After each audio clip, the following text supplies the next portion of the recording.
இப்போ மழைக்காலம் ஸ்டார்ட் ஆகிடுச்சு.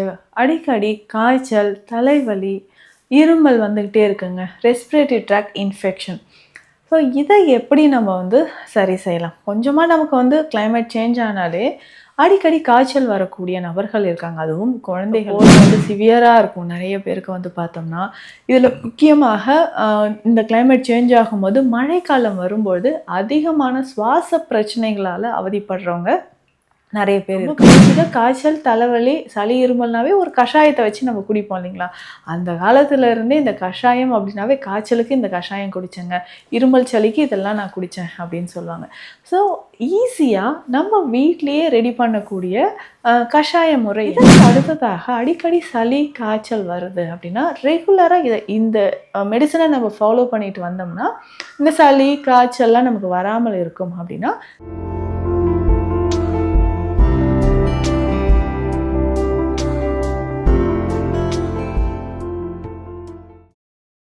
வரம் நேயர்களுக்கு வணக்கம். நான் டாக்டர் நித்யா, சித்தா ஃபிசிஷியன்.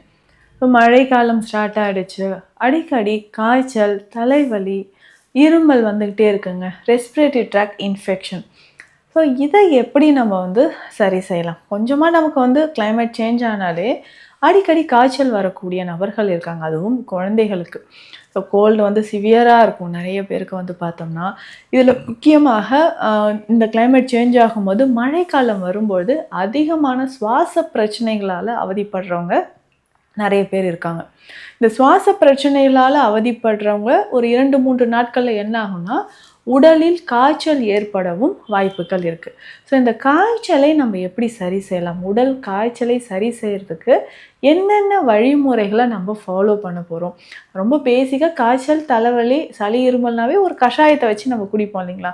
அந்த காலத்துல இருந்தே இந்த கஷாயம் அப்படின்னாவே காய்ச்சலுக்கு இந்த கஷாயம் குடித்தேங்க, இருமல் சளிக்கு இதெல்லாம் நான் குடித்தேன் அப்படின்னு சொல்லுவாங்க. ஸோ ஈஸியாக நம்ம வீட்லேயே ரெடி பண்ணக்கூடிய கஷாய முறை என்ன? இப்போ காய்ச்சல் வந்தால் நிலவேம்பு கஷாயம் நம்ம குடிக்கிறோம். ரொம்ப மிகவும் அற்புதமான ஒரு மருந்து. நிலவேம்பு பொறுத்த வரைக்கும் நம்ம உடலில் காய்ச்சலை குறைத்து முக்கியமாக இன்ஃபெக்ஷன் இருக்குது இல்லைங்களா? ஸோ நம்ம உடலில் இன்ஃபெக்ஷனை குறைப்பதற்கு நிலவேம்பு ஒரு முக்கியமான ஒரு மூலிகையாக இருக்குது. ஸோ அந்த காய்ச்சல், இந்த இன்ஃபெக்ஷனை குறைப்பதற்கு நமக்கு நிலவேம்பு பயன்படுது. சரி, இந்த நிலவேம்பு ஒரு சைடு இருந்தாலும் நிலவேம்பு கஷாயத்தில் சேரக்கூடிய மூலிகைகள் ஒவ்வொன்றுமே நமக்கு சளி, இருமல், காய்ச்சல், உடலில் இருக்கக்கூடிய இம்யூனிட்டியை டெவலப் பண்ணுறதுக்கு, உடலில் இருக்கக்கூடிய அந்த இம்யூனிட்டியை டெவலப் பண்ணுறதுக்கு ஒவ்வொரு மூலிகையுமே நமக்கு பயன்படுது. ஸோ நிலவேம்பு கஷாயம் ரொம்ப கசப்பாக தாங்க இருக்கும். ஸோ அந்த கசப்பு தான் நம்ம உடலில் இருக்கக்கூடிய காய்ச்சலை விரட்டுது. அடுத்து முக்கியமாக நம்ம வீட்டில் இருந்த மாதிரியே இந்த மூலிகைகள் எல்லாமே பயன்படுத்தி நம்ம எப்படி இந்த காய்ச்சல், சளியிலேருந்து விடுபடலாம்? ஸோ லேசான ஒரு தலைவலியில் ஸ்டார்ட் ஆகி எனக்கு இவ்வளோ காய்ச்சல் வந்துருச்சுங்க, அப்போது இதுக்கு ஒரு கஷாயம் குடித்தா நமக்கு ஒரு நல்ல ஒரு ஆறுதலாக இருக்கும், எனர்ஜெட்டிக்காக இருக்கும்னா என்னென்ன மூலிகைகள் சேர்த்து குடிக்கலாம்ன்றதும் நான் சொல்கிறேன். நிறைய பேர் வீடுகளில் துளசி இருக்கும். துளசி இலைகள் நமக்கு இருக்கும்.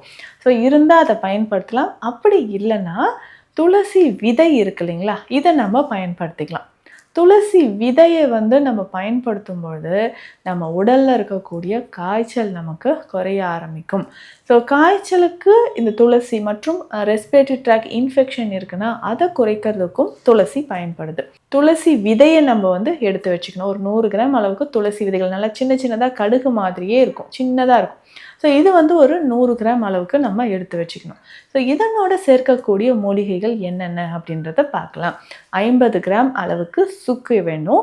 100 கிராம் துளசி விதை இருக்குன்னா 50 கிராம் அளவுக்கு நம்ம சுக்கு எடுத்துக்கணும். 50 கிராம் அளவுக்கு சிற்றரத்தை எடுத்துக்கணும். கருஞ்சீரகம் 20 கிராம், ஏலக்காய் 20 கிராம், மிளகு 20 கிராம் எடுக்கணும். சீரகம் 20 கிராம், கொத்தமல்லி விதைகள் 100 கிராம். அப்போ துளசி விதையும் கொத்தமல்லி விதையும் 100 கிராம் அளவுக்கு எடுத்துக்கணும். இந்த ரேஷியோ படி எடுத்து நம்ம கஷாயமாக காய்ச்சி போகிறோம். ஸோ இதை எல்லாமே லேசாக வறுத்து நம்ம பொடி பண்ணி எடுத்துக்கணும்.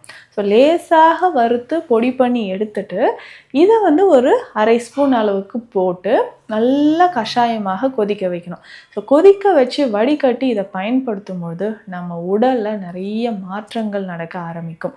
ஸோ இது எப்படின்னா, ஒரு அரை ஸ்பூன் அளவுக்கு எடுத்து ஒரு 2 கிளாஸ் தண்ணீரில் நல்லா பாயில் பண்ணி வடிகட்டி இதை சூடாக குடிச்சிட்டு வரணும். ஸோ ஒரு நாளைக்கு ஒரு வேளையோ இல்லை 2 வேளையோ இதை நம்ம பயன்படுத்தும் பொழுது உடலில் இருக்கக்கூடிய தேவையற்ற கழிவுகள், இன்ஃபெக்ஷன் நமக்கு குறைய ஆரம்பிக்கும். இம்யூனிட்டி நல்லாவே நமக்கு டெவலப் ஆக ஆரம்பிக்குது.